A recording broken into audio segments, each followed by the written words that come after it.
Right now we're walking around out in the Bittner Vineyard Viognier block. It's just a fairly small block. When you look at it, it's got small trunks as of yet and fairly limited growth, and that's because this is only the third year of production for this particular vineyard. It's just barely getting started. And as we're out here, we like to take a look at a few different things.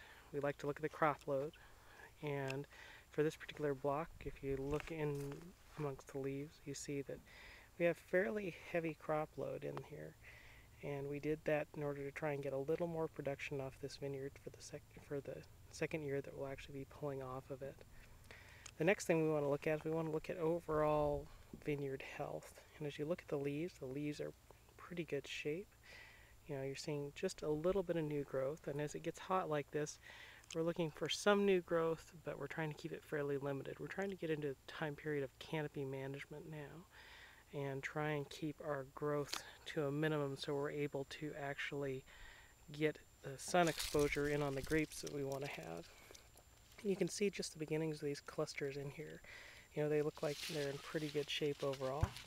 And then as we start looking more carefully here, we actually take a look at the backs of the leaves. We look for any insect or disease pressure. This time of year we can start to look for mites, leaf hoppers.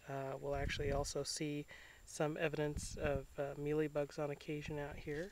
So in a fairly young block like this, though, we don't see a lot of disease pressure just because we're able to get fairly good coverage when we do our chemical applications. And we try and keep those really limited, and that's the purpose of being out here in the vineyard and scouting on a regular basis, is that we can get out here and take a look at these plants and get a real good idea of what's going on. You can also see that we're trying to keep the growth back within the rows, so we're trying to pull all these vines back. And we've done some trimming here. You can see how some of these branches are actually dead. Those are ones that have been trimmed loose and left to hang up there. Other vines are actually being folded back underneath these wires here. And the catchment wires here allow us to get this growth up higher.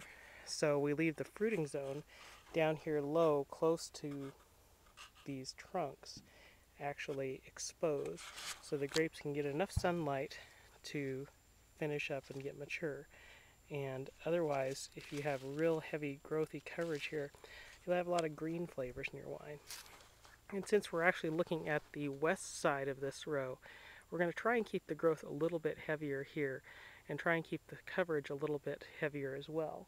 Whereas when we come over here to the opposite side of this row and look at the east side we want to get daytime sunlight in here early morning, and that actually helps to allow the grapes to mature more evenly.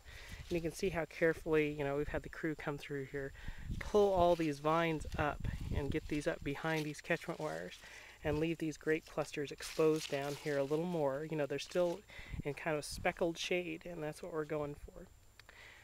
So as we move forward through the season, we'll continue to try and do that and keep our canopy in check, keep our crop load right where we want it, and hopefully aim for a really great harvest.